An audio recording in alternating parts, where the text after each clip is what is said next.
ಗುರುರ್ಬ್ರಹ್ಮ ಗುರುರ್ವಿಷ್ಣು ಗುರುರ್ದೇವೋ ಮಹೇಶ್ವರಃ ಗುರು ಸಾಕ್ಷಾತ್ ಪರಬ್ರಹ್ಮ ತಸ್ಮೈ ಶ್ರೀ ಗುರವೇ ನಮಃ. ಶ್ರೀ ಜಗದ್ಗುರು ಸಿದ್ಧಾರೂಢರ ಪಾದಕಮಲಗಳಿಗೂ, ಶ್ರೋತ್ರಿಯ ಬ್ರಹ್ಮನಿಷ್ಠ ಸದ್ಗುರು ಬಸವಾನಂದರ ಪಾದಕಮಲಗಳಿಗೂ, ಅವರ ಪ್ರತಿರೂಪದಂಥ ನಿಜಗುಣಪ್ಪನವರ ಪಾದಕಮಲಗಳಿಗೂ ನನ್ನ ದೀರ್ಘದಂಡ ಪ್ರಣಾಮಗಳನ್ನು ಸಲ್ಲಿಸುತ್ತಾ, ಎಲ್ಲ ಮಹಾತ್ಮರ ಪಾದಕಮಲಗಳಿಗೂ ನನ್ನ ದೀರ್ಘದಂಡ ಪ್ರಣಾಮಗಳನ್ನು ಸಲ್ಲಿಸುತ್ತಾ, ಮನದಲ್ಲಿ ಸ್ಮರಿಸಿಕೊಳ್ಳುತ್ತಾ, ತಮ್ಮೆಲ್ಲರಿಗೂ ವಂದಿಸುತ್ತಾ, ಇವತ್ತಿನ ಪರಮಾನುಭವ ಬೋಧೆ ಸಂಧಿ 2ನೇ ಸಂಧಿ ಶುರುವಾಗ್ಯದ. ಇಲ್ಲಿ 6ನೆಯ ಸೂತ್ರ, 2ನೇ ಸಂಧಿ ಒಳಗೆ 6ನೆಯ ಸೂತ್ರದ ಬಗ್ಗೆ ನಾವು ಮಾತಾಡಬೇಕಾಗ್ತದೆ. ಇಲ್ಲಿ ಅನೇಕ ರೀತಿಯಿಂದ ಹಿಂದಿನ ವಿಚಾರಗಳಲ್ಲಿ ಹೇಳಿದರು. 25 ತತ್ವಗಳಿಂದ ಆದಂಥ ಈ ಶರೀರ, ಜ್ಞಾನೇಂದ್ರಿಯಗಳ ಮತ್ತು ಕರ್ಮೇಂದ್ರಿಯಗಳ ಧರ್ಮ ಯಾವುದೂ ಆತ್ಮನಿಗಿಲ್ಲ ಅನ್ನುವಂಥದ್ದನ್ನು ಬಹಳಷ್ಟು ವಿಚಾರಗಳನ್ನು ನಮಗೆ ತಿಳಿಸ್ತಾ ಹೋಗ್ತಾ ಇದ್ದಾರೆ.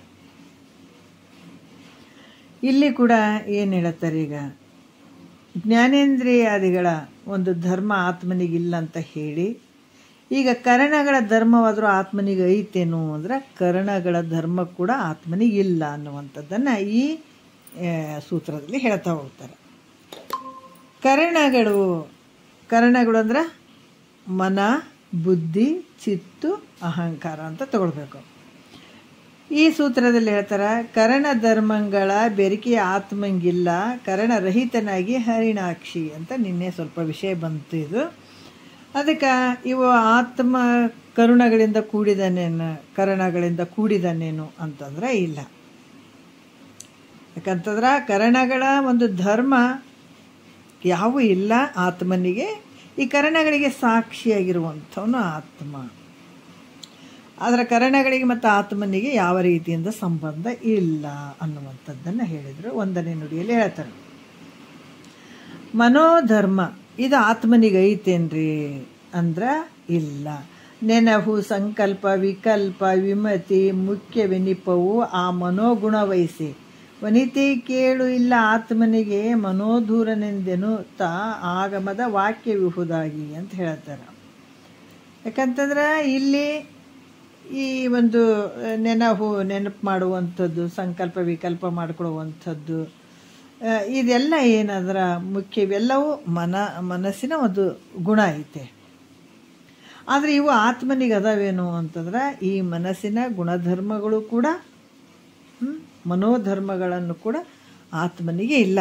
ಆದರೆ ಈ ಮನಸ್ಸಿನ ಗುಣಧರ್ಮಗಳನ್ನು ಅರಿಯುವಂಥವನು ಸಾಕ್ಷಿ ಸ್ವರೂಪವಾಗಿರುವಂಥವನು ನಿನ್ನ ಸ್ವರೂಪ ಐತೆ. ಆದರೆ ಈ ಮನಸ್ಸಿನ ಗುಣಧರ್ಮಗಳು ಆತ್ಮನಿಗಿಲ್ಲ ಅನ್ನುವಂಥದ್ದನ್ನು ಹೇಳಿದರು ಅವರು. 2ನೇ ನುಡಿಯಲ್ಲಿ ಹೇಳ್ತಾರೆ, ಬುದ್ಧಿ ಆದರೂ ಆತ್ಮನಿಗೆ ಐತೇನ್ರಿ ಅಂತಂದ್ರೆ ಅದು ಕೂಡ ಇಲ್ಲ. ಏನು ಹೇಳ್ತಾರೆ, ಎನಿತು ಸಂಶಯ ಮಾಗಲ್ ಅನಿತನು ನಿಶ್ಚಯಿಸುವ ಅನುವಿದು ಬುದ್ಧಿಯ ಗುಣವಹಿಸೆ ಘನ ಸಂವಿಧಾತ್ಮನದಲ್ಲವೆಂಬುದು ಸತ್ಯ. ಅನಘ ಮೈತ್ರಿಯೇ ನಂಬಿದ ನಿಂತು. ಅನಘ ಮೈತ್ರಿ ನೋಡ್ರಿ, ಅದಕ್ಕೆ ನಂಬಿಕೆ ಅನ್ನೋದು ಭಾಳ ಮುಖ್ಯವಾಗಿರ್ತದೆ. ನಂಬಲೇಬೇಕಾಗ್ತದೆ. ಯಾವುದು ಅಂದ್ರೆ ಈ ನಂಬಿಕೆ, ವಿಶ್ವಾಸ ಅನ್ನುವಂಥದ್ದು, ಶ್ರದ್ಧೆ ಅನ್ನುವಂಥದ್ದು ಭಾಳ ಮುಖ್ಯ ಆಗ್ತದೆ. ಏನು ಹೇಳ್ತಾರೆ, ಅನಘ ಮೈತ್ರಿ ಅಂತಂದ್ರೆ ಏನು ಹೇಳ್ತಾರೆ, ಯಾವುದೇ ಪಾಪ ಅನ್ನುವಂಥದ್ದು ಇಲ್ಲವೇ ಇಲ್ಲ, ಇರದೇ ಇರುವಂಥ ಮೈತ್ರಾದೇವಿ. ಏನಿತ್ತು ಅಂದರೆ ಏನು ಸಂಶಯ ಆದ ಅಷ್ಟೆಲ್ಲವನ್ನ ಸ್ಥಿರ ಮಾಡುವಂಥದ್ದು. ಏನೇನು ಸಂಶಯಗಳು ಅದಾವ, ಯಾಕಂದ್ರೆ ಸಂಶಯಗಳು ಎಲ್ಲವನ್ನ ಮನಸ್ಸು ಏನು ಮಾಡ್ತದೆ, ಸಂಕಲ್ಪ ವಿಕಲ್ಪ ಹಲವಾರು ಸಂಶಯಕ್ಕೆ ಗುರಿ ಆಗಿರುವಂಥದ್ದು ಈ ಮನಸ್ಸು. ಇವೆಲ್ಲ ಸಂಶಯಗಳನ್ನು ಕಳೆದು ನಿಶ್ಚಯ ಜ್ಞಾನವನ್ನು ಉಂಟು ಮಾಡುವಂಥದ್ದು ಧರ್ಮ ಯಾವುದ್ರದ್ದು ಅಂದರೆ ಬುದ್ಧಿಯದು. ಇದೇ ಕರೆಕ್ಟ್ ಅದ, ಇದೇ ಸರಿಯಾದ ಅನ್ನುವಂಥದ್ದನ್ನು ಆ ಬುದ್ಧಿ ಮಾಡುವಂಥದ್ದು, ಬುದ್ಧಿಯ ಧರ್ಮ. ಆದ್ರೆ ಈ ಬುದ್ಧಿಗೆ ಏನು ಸ್ವತಂತ್ರ ಶಕ್ತಿ ಐತೇನೋ ಅಂದರೆ ಈ ಬುದ್ಧಿಗೂ ಕೂಡ ಸ್ವತಂತ್ರವಾದಂಥ ಶಕ್ತಿ ಇಲ್ಲ. ಆದರೆ ಇದು ಯಾವುದ್ರ ಬೆಳಕಿನಿಂದ ಬೆಳಗ್ತದ ಅಂತಂದ್ರೆ ನಿನ್ನ ಸ್ವಯಂ ಜ್ಯೋತಿಯಿಂದನೇ ಇದು ಕೂಡ ಬೆಳಗ್ತದೆ. ಅಂದ್ರೆ ಸ್ವಯಂ ಪ್ರಕಾಶವಾದ ನಿನ್ನ ಬೆಳಕಿನಿಂದನೇ ಬುದ್ಧಿ ಕೂಡ ಬೆಳಗ್ತದೆ. ಆದ್ರೆ ಇದು ನಿನ್ನ ಧರ್ಮ ಏನು ನಿಶ್ಚಯ ಮಾಡುವಂಥದ್ದು, ನಿಶ್ಚಯ ಜ್ಞಾನ, ಸಂಶಯಗಳನ್ನು ಕಳೆದು ನಿಶ್ಚಯ ಜ್ಞಾನವನ್ನು ಉಂಟು ಮಾಡುವಂಥ ಕೆಲಸ ನಿನ್ನ ಸ್ವರೂಪದ್ದೈತೇನು ಅಂದರೆ ಇಲ್ಲ. ಇದು ಬುದ್ಧಿ ಕೆಲಸ ಅದ. ಬುದ್ಧಿ ಜಡವಾಗಿರುವಂಥದ್ದು, ಅದು ನಿನ್ನ ಒಂದು ಶಕ್ತಿಯನ್ನು ಪಡ್ಕೊಂಡು ಅದು ಬೆಳಗ್ತದೆ ಹೊರತಾಗಿ ಅದಕ್ಕೆ ಸ್ವತಂತ್ರತೆ ಇಲ್ಲ. ಅದಕ್ಕೆ ಇದರ ಬುದ್ಧಿಯ ಧರ್ಮ ಆತ್ಮನಿಗೆ ಅದಾವೇನೋ ಅಂದ್ರೆ ಆತ್ಮನಿಗಿಲ್ಲ. ಬುದ್ಧಿಯ ಧರ್ಮ ಇದು ಆತ್ಮನಿಗೆ ಇಲ್ಲ ಅಂತ ಕೂಡ ಹೇಳಿದರು ಅವರು. 3ನೇ ನುಡಿಯಲ್ಲಿ ಹೇಳ್ತಾರೆ. ಅಭಿಮಾನಿಸುವಂಥ ಅಹಂಕಾರ ಧರ್ಮ ಆದ್ರೆ ಆತ್ಮನಿಗೆ ಐತೇನ್ರಿ ಅಂದ್ರೆ ಅದು ಕೂಡ ಇಲ್ಲ. ತನು ಮುಖ್ಯದೊಳು ಘಟಾಧಿಕದೊಳಗೆ ಆ ನೆನ್ನದೆನ್ನು ತಿರುಪುದು ಅಹಮಿನ ಗುಣವಕ್ಕೂ ಜನನ ವಿಧುರನಾದ ಆತ್ಮನಿಗೆ ಇಲ್ಲೆಂದು ವಿನಯವಾರಿದಿ ತಿಳಿಯುವುದು ನೀನು. ಯಾಕಂದ್ರೆ ತನು ಮುಖ್ಯದಳು ಅಂದರೆ ಶರೀರಾದಿಗಳಲ್ಲಿ ಇಂದ್ರಿಯಗಳಲ್ಲಿ ಇವೆಲ್ಲವುಗಳಲ್ಲಿ ನಾನನ್ನುವಂಥದ್ದು ವಿಷಯಗಳಲ್ಲಿ ಯಾವ ರೀತಿ ಅಂತಂದ್ರೆ ನನ್ನದು ಅನ್ನುವಂಥದ್ದು ಅಹಂಕಾರದ ಗುಣ, ಎಲ್ಲದ್ರಾಗ ನಂದು ನನ್ನದು ಅನ್ನುವಂಥದ್ದು. ಇಲ್ಲೇನು ಹೇಳ್ತಾರ, ವಿನಯವಾರಿಧಿ ಅಂತಂದ್ರೆ ಮೈತ್ರಾದೇವಿಯ ಗುಣ ಹೆಂಗಿತ್ತಂದ್ರೆ ವಿನಯಾದಿ ಗುಣಗಳಿಂದ ಕೂಡಿದಂಥ ಮೈತ್ರಾದೇವಿ ಅಂದರೆ ಸದ್ಗುಣಗಳಿಂದ ಕೂಡಿದಂಥ ಮೈತ್ರ. ಕೇಳು, ಆಲಿಸು. ಈ ದೇಹ ಆಗಿರ್ಬೋದು ಮತ್ತು ಇಂದ್ರಿಯಗಳಲ್ಲಿ ಇವೆಲ್ಲವುಗಳಲ್ಲಿ ನಾನು ಅನ್ನುವಂಥದ್ದು, ನನ್ನದು ಅನ್ನುವಂಥದ್ದು ನಾನೆಂದು. ಆಮೇಲೆ ಘಟಾದಿ ಸರ್ವ ಈ ದೃಶ್ಯವಾಗಿ ಕಾಣಿಸುವಂತಹ ಘಟಾದಿ ಸರ್ವ ಭೋಗದಲ್ಲಿ ಭೋಗ್ಯ ವಿಷಯಗಳಲ್ಲಿ ನನ್ನದೆಂದು ಅಭಿಮಾನ ಮಾಡುವಂಥದ್ದು, ಇದು ನಂದು ನನ್ನದು ಅನ್ನುವಂಥದ್ದು ಅಭಿಮಾನ ಮಾಡುವಂಥದ್ದು ಏನದ ಅಹಂಕಾರದ ಧರ್ಮ. ಅದು ಇದೆಲ್ಲ ಅಭಿಮಾನ ಮಾಡುವಂಥದ್ದು ಯಾವುದು ಅಹಂಕಾರನೇ. ಈ ಧರ್ಮ ಕೂಡ ಆತ್ಮನಿಗೆ ಐತೇನು ಅಂದರೆ ಇಲ್ಲ. ಈ ಧರ್ಮ ಜನನಾದಿ 6 ವಿಕಾರಗಳಿಂದ ರಹಿತನಾದ ಆತ್ಮನಲ್ಲಿ ಇಲ್ಲ. ಅಹಂಕಾರದ ಧರ್ಮ ಇವು ಕೂಡ ಆತ್ಮನಿಗೆ ಸಂಬಂಧ ಇಲ್ಲ ಅನ್ನುವಂಥ ವಿಚಾರವನ್ನು ಹೇಳಿದರು. 4ನೆಯ ನುಡಿಯಲ್ಲಿ ಕೂಡ ಹೇಳ್ತಾರೆ. ಈ ಚಿತ್ತಿನ ವಿಶೇಷತೆನೇ ಹೇಳ್ತಾರೆ. ಅದ್ರ ಧರ್ಮ ಆತ್ಮನಿಗೆ ಐತೇನೆಂದರೆ ಇಲ್ಲ. ಕರಣ ನಿಖರವ ಅರಿದು ಅನಿತೆಲ್ಲವನ್ನು ಅವಧರಿಪುದು ಚಿತ್ತೊಂದರ ಗುಣ ಪರಮಾತ್ಮನೊಡನದು ಬೆರೆಸದೆಂದೆಲೆ ಹೆಂಗಳರಸಿ ಮೈತ್ರಿ ನಿರ್ಧರಿಪುದು ಅಂತ ಹೇಳ್ತಾರೆ. ಇಲ್ಲಿ ಹೆಂಗಳರಸಿ ಮೈತ್ರಿ ಅಂದರೆ ಸ್ತ್ರೀಯರಲ್ಲಿ ಶ್ರೇಷ್ಠವಾದಂಥ ಮೈತ್ರಾದೇವಿಯೇ ನೋಡ್ರಿ. ಇವುಗಳನ್ನು ಯಾವ ರೀತಿ ಕರಣ ನಿಖರ ಅಂದ್ರೆ ಮನ ಬುದ್ಧಿ ಅಹಂಕಾರಗಳು ಇವು ಏನದಾವ, ಯಾವ ವಿಷಯಗಳನ್ನು ತಿಳ್ಕೊತಾವೋ ಅರಿತಾವೋ, ಅದ್ರಾಗ ಯಾವ ರೀತಿ ಒಂದು ಅನುಭವ ಆಗ್ತದೋ ಅವೆಲ್ಲ ಸಂಸ್ಕಾರವನ್ನು ಧಾರಣ ಮಾಡಿಕೊಂಡಿರುವಂಥದ್ದು ಯಾವುದು ಚಿತ್ತುವಿನ ಧರ್ಮ. ಅದು ಯಾವುದೇ ವಿಷಯಗಳನ್ನು ನೋಡಿದ್ದನ್ನು ಕೇಳಿದ್ದನ್ನು ಎಲ್ಲವನ್ನ ಅದೇನು ಮಾಡ್ತದ ಧಾರಣೆ ಮಾಡ್ಕೊಂಡಿರುವಂಥದ್ದು ಚಿತ್ತಿನ ಧರ್ಮ. ಅದು ಆದ್ರೆ ಇದೇನದ ಯಾವ ರೀತಿ ಅಂತಂದ್ರೆ ಸಜಾತಿಯ ವಸ್ತು ದರ್ಶನದಿಂದ ಅಂದ್ರೆ ನಮ್ಮ ಕಾಲಾಂತರದಲ್ಲಿ ಯಾವುದೋ ವಿಷಯಗಳನ್ನು ನಾವು ಮಾತಾಡಬೇಕಾದ್ರೆ ಅಥವಾ ಘಟನೆಗಳು ಏನು ಆದದ್ದನ್ನು ನೆನಪಿಸ್ಕೊಳ್ಬೇಕಾದ್ರೆ ಅವೆಲ್ಲ ಅವು ಸಂಸ್ಕಾರದಲ್ಲಿ ಉಳ್ಕೊಂಡಿರ್ತಾವೆ. ಅವೆಲ್ಲ ಸಂಸ್ಕಾರದಲ್ಲೇ ಅಡಗಿಸಿಟ್ಕೊಂಡಿರುವಂಥದ್ದು ಯಾವುದು ಚಿತ್ತು. ಇದ್ರ ಕೆಲಸ ಏನಾದರೂ ಇದ್ರ ಧರ್ಮ ಏನಾದರೂ ಆತ್ಮನಿಗೆ ಐತೇನು ಅಂದ್ರೆ ಇದು ಕೂಡ ಆತ್ಮನಿಗೆ, ಚಿತ್ತಿನ ಧರ್ಮ ಕೂಡ ಆತ್ಮನಿಗೆ ಇಲ್ಲ. ಅದೆಲ್ಲವನ್ನ ಹೆಂಗಂದ್ರೆ ಒಂಥರ ಚಿತ್ತು ಅಂತಾರೆ ಒಂದು ಬಾವಿ ಥರ. ಅದು ಯಾವುದೇ ಸಾಮಾನುಗಳಾಗಲಿ ಆ ಬಾವಿಯಲ್ಲಿ ಹಾಕಿಬಿಟ್ಟಾಗ ಅಲ್ಲೇ ಅದು ಅಡಗಿಸ್ಕೊಂಡ್ಬಿಡ್ತದೆ. ಬೇಕಾದಾಗ ನಾವು ತೆಗಿಬೋದು, ಇಲ್ಲಾಂದ್ರೆ ಅದು ತನ್ನೊಳಗೆ ಅಡಗಿಸ್ಕೊಂಡು ಬಿಡ್ತದೆ. ಅದೇ ರೀತಿ ಕೂಡ ಈ ಚಿತ್ತು ಅನ್ನುವಂಥದ್ದು ನಾನಾ ರೀತಿಯಿಂದ ಘಟನೆಗಳು ಏನೇ ಇದ್ದರೂ ಕೂಡ ಅವನ್ನೆಲ್ಲ ಅಡಗಿಸಿಕೊಳ್ಳುವಂಥ ಶಕ್ತಿ ಇದು ಸಂಸ್ಕಾರಕ್ಕೆ ಐತೆ, ಆ ಚಿತ್ತುವಿಗೆ ಐತೆ. ಸಂಸ್ಕಾರ ಅಂದರೆ ಅದು ಅಡಗಿಸಿಕೊಳ್ಳುವಂಥದ್ದೇ. ಅದಕ್ಕಾಗಿ ಇದಕ್ಕೆ ಸಾಕ್ಷಿಯಾಗಿರುವಂಥದ್ದು ನಿನ್ನ ಸ್ವರೂಪ ಅದ, ಆದರೆ ಇದ್ರ ಜೊತೆ ಬೆರೆಯುವಂಥದ್ದು ಅಲ್ಲ. ನಿನ್ನ ಸ್ವರೂಪ ಹೆಂಗದ? ಜನನ ಮರಣ ಅದೇನದ್ರ ವಿಧುರನಾಥ. ಯಾವುದು ಜನನ ಮರಣ ಅನ್ನುವಂಥದ್ದು ಯಾವುದು ನಿನಗಿರದೇ ಇರುವಂಥದ್ದಕ್ಕೆ ಭಾಳ ದೂರವಾಗಿರುವಂಥ ಆತ್ಮನಿಗೆ ಇದು ಸಂಬಂಧ ಇಲ್ಲವೇ ಇಲ್ಲ ಅನ್ನುವಂಥ ವಿಚಾರವನ್ನು ಹೇಳ್ತಾರೆ. ಮತ್ತು ಜ್ಞಾತೃ ಅಂತಂದ್ರೆ ಇಲ್ಲಿ ಜೀವಾತ್ಮ. 5ನೇ ನುಡಿಯಲ್ಲಿ ಜೀವನು ನಾನು ನೋಡ್ರಿ, ಜೀವನಾನು ಅಜ್ಞನು ನಾನು ದೇವ ನಾನೆಂಬ ಭಾವನೆ ಜ್ಞಾತೃವಿನ ಗುಣವದು. ಕೊಯ್ವಿದೆ ಕೇಳು ನಿಜಾತ್ಮನಿಗಿಲ್ಲೆಂಬುವುದು ಆ ವೇದ ವಿಹಿತವೆನಿಸುವ ಅರ್ಥ ಅಂತ ಹೇಳ್ತಾರೆ. ಹೆಂಗಂದ್ರೆ ಕೋವಿದೆ ಅಂತಂದ್ರೆ ತಿಳಿದಂಥ ಮೈತ್ರಾದೇವಿ, ವಿವೇಕಿಯಾದಂಥ ಮೈತ್ರಾದೇವಿ, ವಿಚಾರವಂತಳಾದಂಥ ಮೈತ್ರಾದೇವಿ, ಕೇಳು ಆಲಿಸು. ಎಷ್ಟು ಅದ್ಭುತವಾಗಿ ಹೇಳ್ತಾರೆ ನೋಡ್ರಿ. ಆಲಿಸು, ಕೇಳು, ಭಾಳ ಸೂಕ್ಷ್ಮವಾಗಿ ಆಲಿಸು ಅಂತ ಹೇಳ್ತಾರೆ ಅವರು.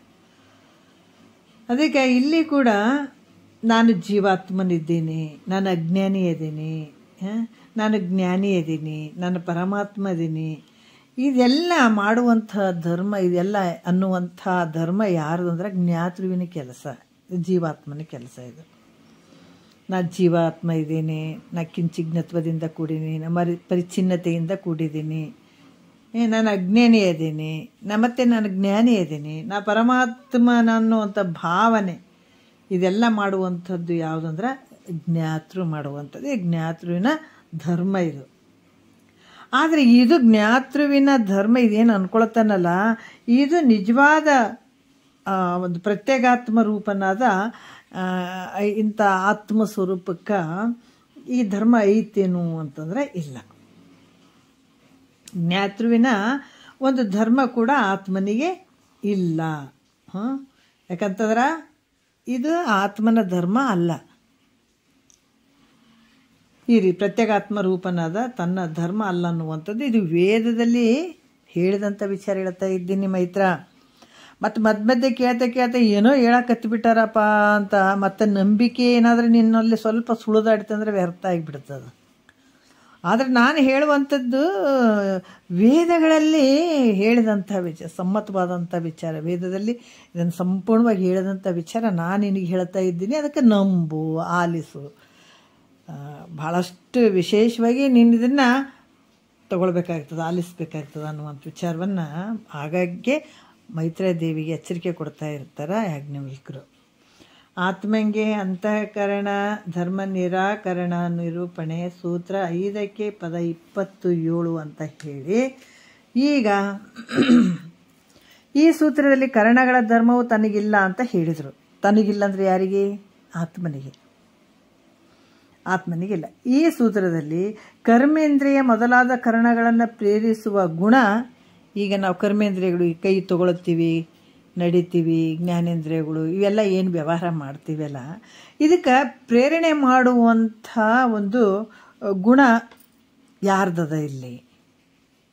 ಕೊಡುವಂಥದ್ದು, ತಗೊಳ್ಳುವಂಥದ್ದು, ತಿರುಗಾಡುವಂಥದ್ದು, ಇದೆಲ್ಲ ಪ್ರತಿಯೊಂದು ವ್ಯವಹಾರ ನಡೀತಾವಲ್ಲ ಇಂದ್ರಿಯಗಳದು.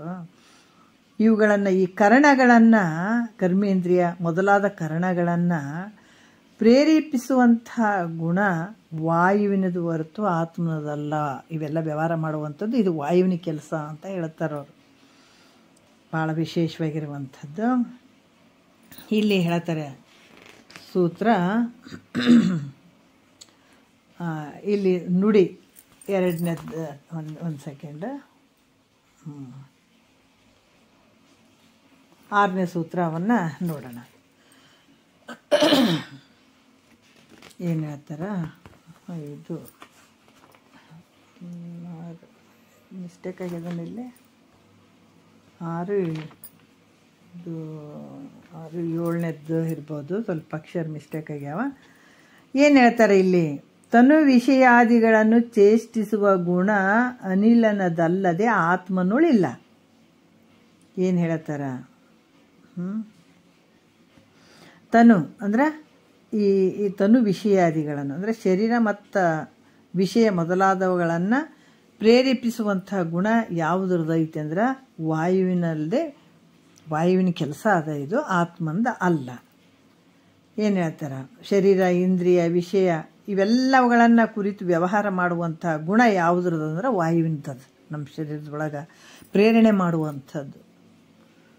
ಅದಕ್ಕೆ ಹೆಂಗೆ ಮಾಡ್ತದೆ ಅದು ಶರೀರದ ವ್ಯಾಪಾರಿ ಶರೀರದ ನಾವು ಇಷ್ಟೆಲ್ಲ ವ್ಯವಹಾರ ಮಾಡ್ತೀವಲ್ಲ, ಇದಕ್ಕೆ ಹಿಂದೆ ಏನು ಇದ್ರ ಪ್ರೇರಣೆ ಐತೆ ಅಂದ್ರೆ ವಾಯುವಿನ ಪ್ರೇರಣೆ ಐತು ಅಂತ ಹೇಳ್ತಾರೆ ಅವರು. 1ನೇ ನುಡಿಯಲ್ಲಿ ಹೇಳ್ತಾರೆ ನೋಡೋಣ. ತನುವಿನ ರುಜೆ ಚಲನಾದಿಗಳಿವು ನೋಡಲು ಅನಿಲನ ವಿಕೃತಿಗಳಲ್ಲದೆ ಘನ ಚಿತ್ಪರಾತ್ಮನಿಂದಾದ ಕರ್ಮ ನಿಜ ತವಲ್ಲೆಂದು ಕಾಣಲು ಬೇಕು. ನೋಡ್ರಿ ಏನು ಹೇಳ್ತಾರ, ಶರೀರಕ್ಕೆ ಬರುವಂಥ ರೋಗ ಎದರಿಂದ ಬರ್ತಾವೆ ನಮ್ಮ ಶರೀರದಾಗ, ಯಾವುದಕ್ಕೆ ಇದು ಕಾರಣ ಏನು ಅಂದ್ರೆ ಈ ಶರೀರದಾಗ ನಾವು ರೋಗಗಳು ಬರ್ತಾವ, ಜ್ವರ ಇವೆಲ್ಲ ಬರ್ತಾವ ಅಲ್ಲ. ಜ್ವರ ಬರುವಂಥದ್ದು, ಈ ಹಲವಾರು ರೋಗಗಳು ಬರ್ತಾವೆ, ನಾನಾ ರೀತಿಯಿಂದ ಬರ್ತಾವೆ ನೋಡ್ರಿ. ಇವು ರೋಗಗಳು ಬರ್ತಾವಂತಂದ್ರೂ ಕೂಡ ಯಾವುದರಿಂದ ಬರ್ತಂದ್ರೆ ವಾಯುವಿನಿಂದ ಬರ್ತದೆ, ಗಾಳಿಯಿಂದನೇ ಬರುವಂಥದ್ದು. ಯಾಕಂತಂದ್ರೆ ಈ ಚಿಂತೆಯಿಂದ ವಾಯು ನೋಡ್ರಿ, ಮನುಷ್ಯನಿಗೆ ಒಂದು ಚಿಂತೆ ಆಗಿರ್ತದೆ ಅಂತ ಅಂದ್ಕೊಳ್ರಿ. ಆ ಚಿಂತೆಯಿಂದ ಈ ನಾಡಿಗಳಲ್ಲಿ ಏನಾಗ್ತದೆ, ಈ ವಾಯು ಸಂಚಾರ ಮಾಡೋಕ್ಕೆ ಶುರು ಮಾಡ್ತದೆ. ಯಾವಾಗ ಚಿಂತೆ ಮಾಡೋಕ್ಕೆ ಶುರು ಮಾಡಿದೀವಿ, ವಾಯು ಏನು ಮಾಡ್ತದೆ, ನಾಡಿಗಳಲ್ಲಿ ಭಾಳಷ್ಟು ಜೋರಾಗಿ ಸಂಚಾರ ಮಾಡೋಕ್ಕೆ ಶುರು ಮಾಡಿಬಿಡ್ತದೆ. ಯಾವಾಗ ಈ ವಾಯು ಸ್ವಲ್ಪ ಜೋರಾಗಿ ಸಂಚಾರ ಮಾಡೋಕೆ ಹತ್ಬಿಟ್ವಿ, ನಾವು ಟೆನ್ಷನ್ ಆಗಿದ್ರಿ ಅಂತೀವಿ ನೋಡ್ರಿ, ಹೌದಲ್ಲ. ಟೆನ್ಷನ್ ಆದಾಗ ಏನಾಗ್ತದೆ, ಅಲ್ಲಿ ಒಂದು ವಾಯುವಿನ ಶಕ್ತಿ ಜಾಸ್ತಿ ಆಗ್ತದೆ. ಜಾಸ್ತಿ ಆದಾಗ ಅಲ್ಲಿ ಧಾತುಗಳೇನಾಗ್ತಾವ, ಸ್ವಲ್ಪ ವ್ಯತ್ಯಾಸಗಳು ಆಗ್ತಾವಲ್ಲಿ. ಯಾಕಂದ್ರೆ ಅದರಿಂದ ಏನಾಗ್ತದೆ, ಜಠರಗ್ನಿಯು ಹೆಚ್ಚು ಕಡಿಮೆ ಆಗೋಕ್ಕೆ ಶುರು ಆಗಿಬಿಡ್ತದೆ ಒಳಗೆ. ಅದು ಹೆಚ್ಚು ಕಮ್ಮಿ ಆದಗಳನ್ನ ಅನಂತರ ಯಾವುದಾದ್ರೂ ಒಂದು ರೋಗ ಹುಟ್ಟಕ್ಕೆ ಶುರು ಆಗ್ತದೆ ಅವಾಗ ನೋಡ್ರಿ. ಯಾಕಂತಂದ್ರೆ ಯಾವಾಗ ನಾವು ಚಿಂತೆಯಿಂದ ಈ ವಾಯು ನಾಡಿಗಳಲ್ಲಿ ಏನಾಗ್ತದೆ, ಜಾಸ್ತಿ ವಾಯು ಸಂಚಾರ ಮಾಡೋಕ್ಕೆ ಶುರುವಾದಾಗ ಅಲ್ಲಿ ಧಾತುಗಳಲ್ಲಿ ವ್ಯತ್ಯಾಸ ಆಗ್ತದೆ. ಆದ್ದರಿಂದ ಜಠರಾಗ್ನಿ ಹೆಚ್ಚು ಕಮ್ಮಿ ಆಗ್ತದೆ. ಅನಂತರ ಯಾವುದಾದ್ರೂ ಒಂದು ರೋಗ ಅಲ್ಲಿ ಉಟ್ಕೊಂಡ್ಬಿಡ್ತದೆ. ಯಾಕ್ರಿ ಹಿಂಗಾಗ್ಯದಲ್ರಿ, ಯಾಕ್ರಿ ಹೆಂಗಾಗ್ಯರಿ ಅಂದ್ರೆ ಚಿಂತಿಗ್ರಿ ಅಂತ ಹೇಳ್ತೀವಿ, ಹೌದಿಲ್ಲ. ಚಿಂತೆಗೆ ಹಿಂಗಾಗ್ಯವ್ರಿ ಅಂತ ನಾವು ಹೇಳ್ತೀವಿ. ಆದರೆ ಚಿಂತೆ ಈ ರೀತಿ ರೋಗವನ್ನು ಹುಟ್ಟಿಸ್ತದೆ. ಮತ್ತು ಶರೀರವು ಆ ಕಡೆ ಈ ಕಡೆ ತಿರುಗಾಡ್ಬೇಕಾದ್ರೆ, ಶರೀರ ಆ ಕಡೆಯಿಂದ ಹೋಗೋದು ಈ ಕಡೆಯಿಂದ ಬರೋದು, ಈ ಸಂಚಾರ ಮಾಡಬೇಕಾದ್ರೂ ಕೂಡ ವಾಯುವಿನ ಮೂಲಕನೇ ಆಗಿರುವಂಥದ್ದು ಹೊರತು ಆತ್ಮನದಲ್ಲ. ನಾವು ಅಲ್ಲಿಂದ ಇಲ್ಲಿ ತಿರುಗಾಡೋದು, ಹೋಗೋದು, ಕುಂದ್ರೋದು, ಎದ್ದೇಳೋದು ಎಲ್ಲ ವ್ಯವಹಾರ ಮಾಡ್ತೀವಲ್ಲ, ಇದು ವಾಯುವಿನ ಕೆಲಸ ಮತ್ತು ಅಂತ ತಿಳಿಬೇಕು. ಈ 5 ವಾಯುವಿನ ಕೆಲಸ ಅವು ಹೆಂಗೆ ಯಾವದಾವವು? ಇವೆಲ್ಲ ಕರ್ಮೇಂದ್ರಿಯಗಳನ್ನು ಚೇಷ್ಟಿಸ್ತಾವಲ್ಲ, ಪ್ರೇರಣೆ ಮಾಡ್ತಾವಲ್ಲ, ಅವು ಯಾವದಾವ ಅಂದ್ರೆ 2ನೇ ನುಡಿಯಲ್ಲಿ ಹೇಳ್ತಾರೆ ಅವರು. ನಾಗ ಕೂರ್ಮನು ಕೃಕರನು ದೇವದತ್ತನು ತಾಗಳ್ ಧನಂಜಯನೆಂಬ ಭಾಗ್ಯ ಬಡೆದು ವಾಗೇಂದ್ರಿಯಾದಿ ಚೇಷ್ಟಾ ಗುಣಗಳು ಆತ್ಮನಿಗಿಲ್ಲಾಗಿ ಅಂತ ಹೇಳ್ತಾರೆ. ಈ ನಾಗಾದಿ 5 ವಾಯುಗಳ ಬಗ್ಗೆ ಹೇಳ್ತಾರೆ. ಏನು ಹೇಳ್ತಾರೆ, ನಾಗ ಈ ವಾಯುಗಳು 5 ವಾಯುಗಳು ಕರ್ಮೇಂದ್ರಿಯಗಳನ್ನು ಚೇಷ್ಟೆ ಮಾಡ್ತಾವ. ಅಂದರೆ ಪ್ರೇರಣೆ ಮಾಡ್ತಾವೆ. ಯಾವ ರೀತಿ ಅಂದರೆ ಕ್ರಮವಾಗಿ ವಾಕ್, ಪಾಣಿ, ಪಾದ, ಗುದ ಅನ್ನುವಂಥದ್ದು. ಯಾಕಂದ್ರೆ ನಾಗ 1, ಕೂರ್ಮ 2, ಕೃಕರ 3, ದೇವದತ್ತ 4, ಧನಂಜಯ 5 ವಾಯುಗಳು ಕರ್ಮೇಂದ್ರಿಯಗಳನ್ನು ಪ್ರೇರೇಪಿಸ್ತಾವ. ಅದರಿಂದ ಈ ವ್ಯವಹಾರ ನಡೆದದ ಅಂತ ಕೂಡ ಹೇಳ್ತಾರೆ ಅವರು. ಈಗ 3ನೆಯ ನುಡಿಯಲ್ಲಿ ಹೇಳ್ತಾರೆ, ಜ್ಞಾನೇಂದ್ರಿಯಗಳನ್ನು ಯಾವ ಪ್ರೇರಣೆ ಮಾಡ್ತಾವ? ಜ್ಞಾನೇಂದ್ರಿಯಗಳ ಮನ, ಇದು ಸ್ತೋತ್ರ, ತೊಕ್ಕು, ಜುಮ್ವ, ಗ್ರಹಣ, ನೇತ್ರ ಅನ್ನುವಂಥದ್ದು ಕೂಡ ಇಲ್ಲಿ ಪ್ರಾಣವಾಯುಗಳು ಪ್ರೇರಣೆ ಮಾಡ್ತಾವೆ. ಯಾವುವು ಅಂದರೆ 3ನೇ ನುಡಿಯಲ್ಲಿ ಹೇಳ್ತಾರೆ, ಜಾಣೆ ಕೇಳ ಪ್ರಾಣಾದಿ ವಾಯು ಶಬ್ದಾದಿಗಳ ಆಣತಿ ಬಿಡಿದು ಕರಣಾದಿಯ ಮಾಡದೆ ಚೇಷ್ಟಿಸುತ್ತಿರ್ಪವು ಆ ವಿಕೃತಿಯೆಂದೂಣೆ ಉಣೆಯ ಅಣುವಿಲ್ಲ ಅರಿದಂಗೆ ಅಂತ ಹೇಳ್ತಾರೆ. ಜಾಣೆ ಅಂದ್ರೆ ಬಹಳಷ್ಟು ಕುಶಲ ಆದಂಥ ಮೈತ್ರಾದೇವಿ ಭಾಳ ಹುಷಾರ ಇದ್ದಂಥವಳು, ಭಾಳ ಜಾಣೆ ಇದ್ದಂಥವಳು. ಯಾಕಂದ್ರೆ ಜಗತ್ತಿನೊಳಗೆ ನಾನಾ ರೀತಿಯಿಂದ ಕೇಳ್ಕೊಳ್ಳುವಂಥವ್ರು ಭಾಳ ಜನ ಅದಾರ. ಗಂಡಿಗೆ ಅದು ತಂದು ಕೊಡು, ಇದು ತಂದು ಕೊಡು, ಹಂಗೆ ಮಾಡಿರಿ ಹಿಂಗೆ ಮಾಡಿರಿ ಜೀವ ತಿನ್ನೋರ ಭಾಳ ಜನ ಅದಾರ, ತಂದು ಕೊಡು ಅನ್ನೋರು ಭಾಳ ಜನ ಅದಾರ, ಅದರಲ್ಲೇ ಬಿದ್ದು ಒದ್ದಾಡೋರೇ ಭಾಳ ಜನ ಅದಾರ. ಅಂಥದ್ರಲ್ಲಿ ವಿಷಯಾದಿಗಳು ಇವ್ಯಾವ ನನಗೆ ಬೇಡ, ಆದರೆ ನನಗೆ ಬ್ರಹ್ಮಜ್ಞಾನವನ್ನೇ ಕೇಳ್ತೀನಿ, ಅದನ್ನು ನನಗೆ ಹೇಳ್ರಿ ಅಂತ ಕೇಳಿಕೊಂಡು ಕೇಳಲಿಕ್ಕೆ ಕುಂತಂಥ ಮೈತ್ರಾದೇವಿ. ಅದಕ್ಕೆ ಮನದೆನ್ನೆ ಅಂತ ಹೇಳಿದ್ರೆ ಮನಸ್ಸಿಗೆ ಮೆಚ್ಚಿದಂಥ ಒಂದು ಸತಿಯಕಿ. ಅಲ್ಲಿಯೇ ಭಾಳಷ್ಟು ವರ್ಣನೆ ಮಾಡ್ತಾರೆ ಅವರು ಮೈತ್ರಾದೇವಿಗೆ. ಯಾವ ರೀತಿ ಅಂದರೆ ವಾಯು, ಪ್ರಾಣಾದಿ ವಾಯುಗಳು, ಈ ಶಬ್ದಾದಿ ವಿಷಯಗಳ ಅಣತಿಯ ಹಿಡಿದು ಅಂದ್ರೆ ಈ ಪ್ರಾಣಾದಿ ವಾಯುಗಳು ಈ ಸ್ತೋತ್ರಾದಿ ಅಂತಂದಾಗ ಸ್ತೋತೃ, ತೊಕ್ಕು, ಜುಮ್ಮ, ಗ್ರಹಣ, ನೇತ್ರ ಇವು ಜ್ಞಾನೇಂದ್ರಿಯಗಳಂತ ಕೂಡ ಹೇಳ್ತಾರೆ, ಬುದ್ಧೇಂದ್ರಿಯಗಳಂತ ಕೂಡ ಹೇಳ್ತಾರೆ. ಈ ಕ್ರಮವಾಗಿ ಶಬ್ದಾದಿ ಪಂಚ ವಿಷಯಗಳೊಡನೆ ಅಂದರೆ ವ್ಯವಹರಿಸುವಂತೆ ಮಾಡ್ತದ. ಯಾವುದು ಪ್ರಾಣಾಪಾನ ವ್ಯಾನ ಉದಾನ ಸಮಾನ ಅನ್ನುವಂಥದ್ದು ಈ ವಾಯುಗಳು. ಈಗ ಕಿವಿ ನಮ್ಮದು ಇಂದ್ರಿಯಗಳ ಕಿವಿ, ಅದು ಕಿವಿ ಐತಲ್ಲ, ಈ ಕಿವಿಗೆ ಶಬ್ದ ಕೇಳುವಂಗೆ ಮಾಡುವಂಥದ್ದು, ಮತ್ತು ಕಣ್ಣಿನಿಂದ ರೂಪ ನೋಡುವಂಗೆ ಮಾಡುವಂಥದ್ದು ಈ ವಿಷಯಗಳು. ಜ್ಞಾನೇಂದ್ರಿಯಗಳಿಗೆ ಶಬ್ದಾದಿ ವಿಷಯಗಳು. ಈ ಒಂದಕ್ಕೊಂದು ನಾವು ಈ ಕಂಡಿಡಿಲಿಕ್ಕೆ ಕಿವಿ ಕೇಳುವಂಥದ್ದು, ರೂಪ ನೋಡುವಂಥದ್ದು, ಮೂಗು ವಾಸನೆ ನೋಡುವಂಥದ್ದು, ನಾಲಿಗೆ ರುಚಿ ನೋಡುವಂಥದ್ದು, ಈ ಚರ್ಮ ಸ್ಪರ್ಶ ಮಾಡುವಂಥದ್ದು, ಇವಕ್ಕೆಲ್ಲ ಪ್ರೇರಣೆ ಮಾಡುವಂಥದ್ದು ಯಾವುದು? ಈ ಪ್ರಾಣಾದಿ ವಾಯುಗಳು. ಇದರಿಂದ ನಮ್ಮ ಶರೀರದಾಗ ವ್ಯವಹಾರ ಮಾಡ್ತಾ ಇದ್ದಾವ ಅಂತ ನಾವು ತಿಳ್ಕೊಳ್ಬೇಕು. ಆದ್ರೆ ಆತ್ಮನ ಕೆಲಸ ಇದು ವ್ಯವಹಾರ ಮಾಡುವಂಥದ್ದು ಅಂದರೆ ಆತ್ಮಂದಲ್ಲ, ಆತ್ಮನ ಧರ್ಮ ಇದು ಅಲ್ಲ. ಮತ್ತು 4ನೆಯ ನುಡಿಯಲ್ಲಿ ಕೂಡ ಏನು ಹೇಳ್ತಾರೆ ನೋಡೋಣ.